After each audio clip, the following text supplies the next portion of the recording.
tout le monde, moi c'est la sœur Marie-Agathe Njamé, sœur de l'enfant Jésus Nicolas Barré. Et c'est avec un réel plaisir qu'aujourd'hui je vais faire cette interview avec ces deux laïcs. Nous sommes réunis dans le cadre de la célébration du jubilé des 70 ans de présence des Sœurs du Sacré-Cœur.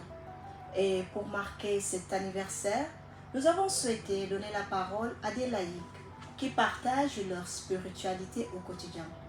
Nous accueillons deux témoins qui vont nous partager leur cheminement. Commençons par faire connaissance. Je vais vous demander à chacun de vous présenter brièvement. Je commence par vous, maman, en quelques mots. Qui êtes-vous? Votre parcours, votre métier et vos engagements. Bonjour, je suis Joséphine Abiba, fonctionnaire en retraite, catéchiste à la paroisse Saint-Jean-Marie Vianney de Ngalbidji. À votre tour, papa. Bonjour, je m'appelle Grégoire Monglo. J'étais retraité depuis 2020. J'avais servi à une première nationale. Bon, aujourd'hui, concernant mon engagement, j'ai été catéchiste scolaire. En plus, j'ai pris le chemin d'apostolat de malades. Par la fin, je suis devenu aujourd'hui responsable de la Caritas paroissiale. Merci beaucoup pour votre présentation. Maintenant, j'aimerais qu'on remonte un peu dans le temps. Depuis quand connaissez-vous les Sœurs du Sacré-Cœur? Et comment les avez-vous rencontrées? Vous d'abord. Oui, je connais les Sœurs du Sacré-Cœur depuis plus de 20 ans maintenant.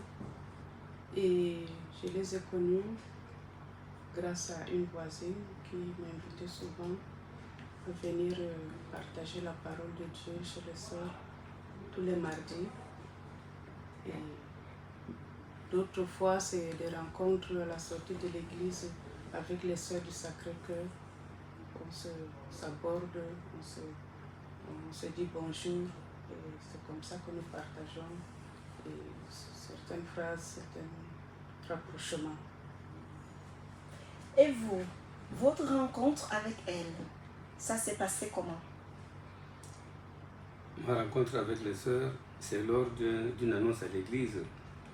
On avait laissé un communiqué qu'on doit de temps en temps donner un cours de main aux sœurs parce que c'est elles qui s'occupaient des hommes vulnérables. Il n'y avait pas la carte à l'époque. Elle, c'est là 30 ans aujourd'hui. Donc la sœur Anne-Marie Neige, c'est elle qui est chargée de voir ces cas. Bon, moi alors, ce communiqué m'a beaucoup touché. Quand j'avais eu mon premier salaire, je suis allé donner ma maudite somme juste pour pouvoir venir en aide à cette situation-là. C'est depuis lors que j'ai donc pris attache avec les sœurs. Merci pour ce cœur sur la main. Parlons maintenant de ce qui vous a touché dans leur spiritualité. Qu'est-ce qui vous a particulièrement attiré ou touché dans la spiritualité des sœurs? Oui, ce qui m'a beaucoup touché, c'est leur façon d'approcher les situations de cas social, le partage de la parole de Dieu et leur façon d'aimer et de dispenser aussi la parole de Dieu aux personnes qui doivent l'écouter et le recevoir. Merci beaucoup. Est-ce que vous partagez ce ressenti ou est-ce que quelque chose de différent vous a davantage parlé? Je soutiens ce qu'elle a dit, mais plus je peux ajouter qu'il y a la simplicité, il y a les sourires à tout moment quand on les rencontre. Elles sont là juste toujours accueillantes, ça m'a beaucoup touché. Merci beaucoup. L'on comprend que la manière de vivre des sœurs, leur simplicité, leur amour donné, vous a particulièrement marqué tous deux. Et si on essaie de mettre des mots au-dessus, c'est-à-dire aujourd'hui, comment définirez-vous cette spiritualité avec vos propres mots? Je vous pose la question en premier cette fois-ci, papa. C'est un rayonnement très perçant parce que les sœurs ont de le meilleur d'elles-mêmes, juste pour pouvoir toucher le cœur des personnes endurcies par leur manière de nous aborder, de nous enseigner. Et cette façon nous a beaucoup expliqué des valeurs de tendresse, de miséricorde, bref, de compassion. Ok, miséricorde, compassion. Ajouteriez-vous quelque chose, maman, par vos propres mots? Oui. Comment définirez-vous cette spiritualité? Ce que je peux ajouter à ce que le frère Grégoire vient de dire, c'est le service. Ajouter à la compassion, à la tendresse, il y a le service et l'amour partagé à la façon du Christ. Merci beaucoup. Service, amour partagé, compassion et tendresse, des vertus vraiment très importantes dans la vie d'un chrétien. Et maintenant, nous allons voir comment cela a-t-il impacté votre vie concrètement, dans votre vie de tous les jours. Comment cette spiritualité a pu vous transformer? De quelle manière a-t-elle nourri votre foi au quotidien? Frère Grégoire. Ça m'a beaucoup donné l'avantage parce que déjà, chaque fois quand je me rappelle de l'humilité qui bannit déjà l'orgueil, de la simplicité qui évacue la dureté de cœur, cela me donne beaucoup plus de tonus pour marcher positivement vers les âmes que je rencontre. Merci beaucoup. Oui. Oui, je pouvais ajouter, et ça m'a aidé beaucoup plus à grandir dans ma foi et à essayer de comprendre un peu plus les autres et à être patient. Grandir dans la foi, être patient, à comprendre les autres, c'est-à-dire que la connaissance de soi. Quelque chose aussi qui est très important. Et est-ce que nous pouvons un peu, si l'un d'entre vous peut nous dire, et comment cette spiritualité a-t-il un impact dans vos relations, que ce soit au travail, en famille, autour de vous? Et en plus, qu'est-ce que vous pouvez nous dire des joies ou des peines, des difficultés que vous avez ressenties ou vous avez pu vivre en tant que laïque engagé des sœurs du Sacré-Cœur? Pour ma part, chaque fois quand je suis devant une situation, que ce soit chez moi ou bien ailleurs, je me permets d'abord d'entrer à profondeur de moi-même pour discerner comment je dois prendre parole, comment je dois agir, comment je peux intervenir dans ce domaine. Est-ce que ça doit aller vers les vertus qu'on m'a enseigné ou alors je dois aller du côté? Donc je m'arrête toujours à être du côté positif, respecter le charisme des sœurs. Le côté positif. Dans la vie, quoi qu'il en soit, gardez toujours l'aspect positif. Comme on dit, à force de faire le bien, le mal finira par disparaître, comme le disait notre bienheureux Nicolas Barret. Oui, maman, avez-vous quelque chose à ajouter? Bon, je n'ai pas grand-chose à ajouter parce qu'il a presque tout dit sur ce que je pensais sur ce point. Ok, merci beaucoup. Maintenant, je voudrais vous inviter à partager un souvenir. Avez-vous vécu une expérience avec les sœurs qui vous a particulièrement touché? Oui, il y a beaucoup de souvenirs, mais je dois noter un seul. Il y a une maman abandonnée qui est de la contrée de Mora, elle est musulmane. Mais cette maman-là, vieille qu'elle était, elle était déranchée, elle a été abandonnée à elle-même. Bon, dans nos apostolats, nous avons rencontré ces situations et puis on a soutenu à la sœur en marinage, encore je reviens sur elle. Bon, mais je vous dis que cette maman-là avait des asticots partout sur le corps. Personne ne pouvait entrer dans sa petite case-là. Mais la sœur a pris le courage, non seulement d'entrer, mais de la prendre dans son véhicule jusqu'à la déposer à Mora. Et étant puante qu'elle était, ça m'a beaucoup touché. Il n'est pas sûr quel courage la sœur avait eu, quel amour qu'elle avait pour cette maman-là. Arrivé là-bas, on l'a beaucoup reçue et son imam était là, et le frère de la pauvre maman. Ils l'ont accueilli, ils l'ont remercié la sœur, elle est rentrée. Ça m'a beaucoup touché, ça ne me quitte même jamais cet aspect-là. Merci pour ce très beau témoignage. Vraiment, c'est une marque d'amour. Témoigner de l'amour envers son prochain, l'humanité. Et c'est très important. Vraiment, nous disons un grand merci à ces sœurs-là pour le travail qu'elles accomplissent tous les jours. Et cette spiritualité, nous sommes d'accord que vous ne la gardez pas pour vous seul. Vous la vivez aussi dans vos engagements. Et aujourd'hui, en tant que laïc, comment portez-vous concrètement ce charisme dans votre propre vie, dans votre vie au quotidien?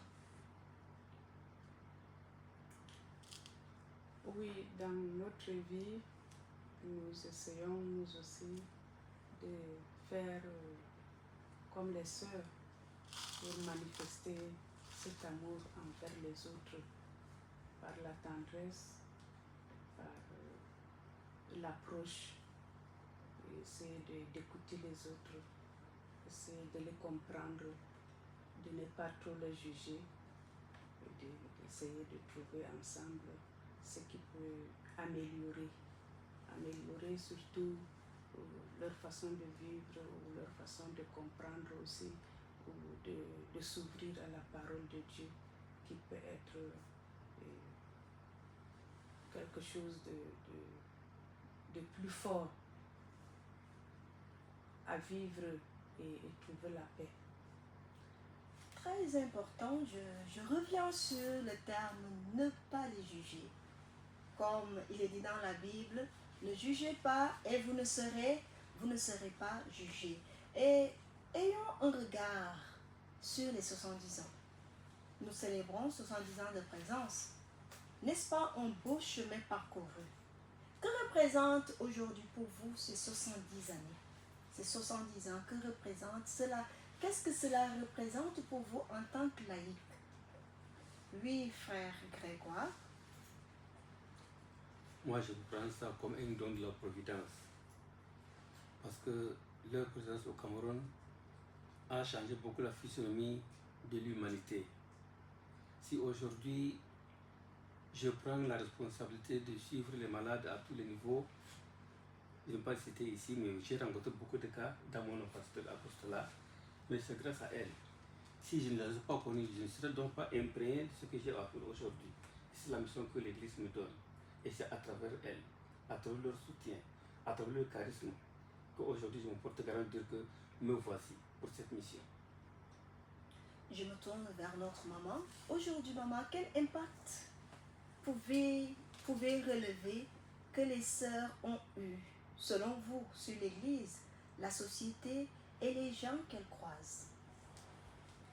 Oui, l'impact que les sœurs ont eu sur la société, surtout sur les personnes démunies, elles les ont amenées à mieux aimer,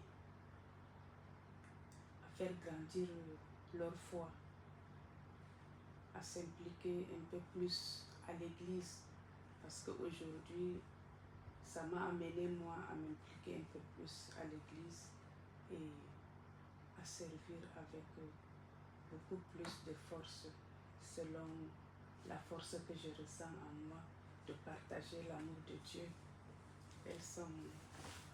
Elles se sont beaucoup données et elles ont beaucoup donné d'elles-mêmes pour pouvoir faire comprendre cet amour de Jésus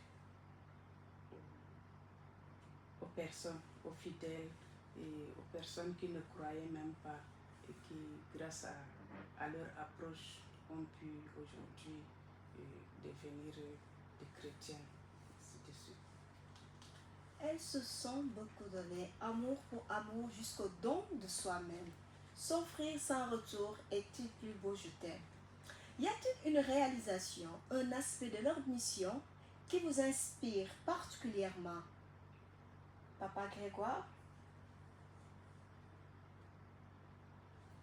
Oui, parce que les sœurs sont présentes dans toutes les sociétés, à l'éducation, à la santé, elles sont dans tous les domaines, si bien que leur objectif ou alors leur amour est de toucher toutes les âmes, afin de leur faire passer l'amour du cœur de Jésus.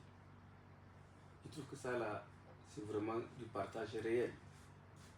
Et il faut qu'on encourage. Encourager à aller de l'avant, à se donner davantage. Très important, d'où ce partage de la mission. Les sœurs, ensemble avec les laïcs, pour un avenir beaucoup plus rayonnant pour la plus grande gloire de Dieu. Mais avant de conclure, je voudrais qu'on regarde vers l'avenir.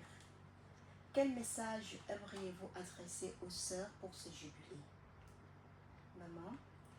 Oui, pour ce jubilé, nous voulons dire aux sœurs d'aller de l'avant, que l'Esprit leur donne davantage la force pour tenir dans cette fidélité et dans cet engagement. Et 70 ans, c'est pas 70 jours. Alors c'est la vie donnée aussi. Et que Dieu leur donne plus de force. Et qu'on lui dit merci pour ce qu'elles ont apporté à la société, pour les vies sauvées et pour les âmes sauvées aussi.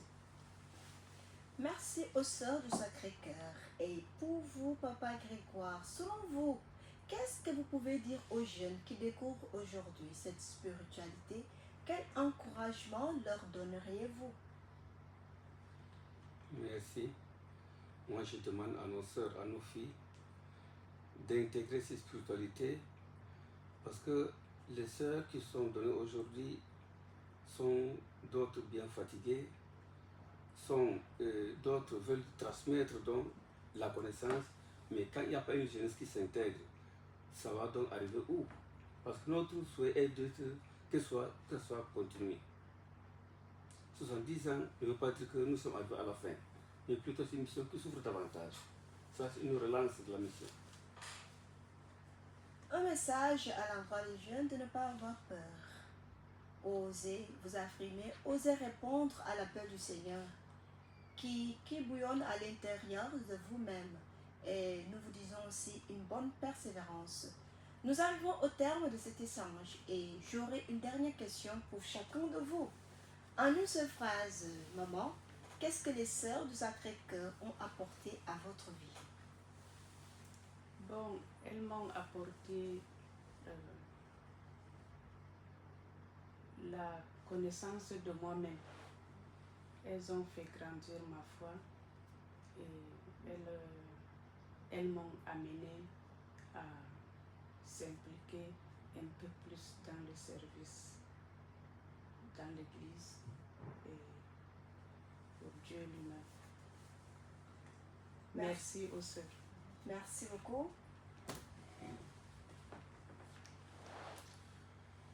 Pour ma part, c'est vraiment le moment pour pouvoir le définir.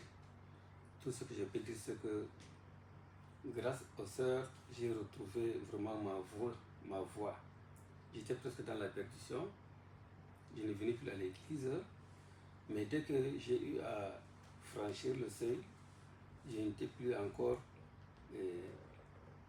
au rejet, mais l'esprit m'a emballé. Me voici aujourd'hui engagé avec détermination pour cette mission. Moi, je crois que les sœurs m'ont apporté le salut. Merci à vous deux pour ces témoignages si sincères et si touchants. Vous nous avez montré comment une spiritualité peut transformer toute une vie et rayonner bien au-delà des murs d'un couvent. Joyeux jubilé aux sœurs du Sacré-Cœur et merci à chacun d'entre vous. Merci. Merci à vous, ma soeur.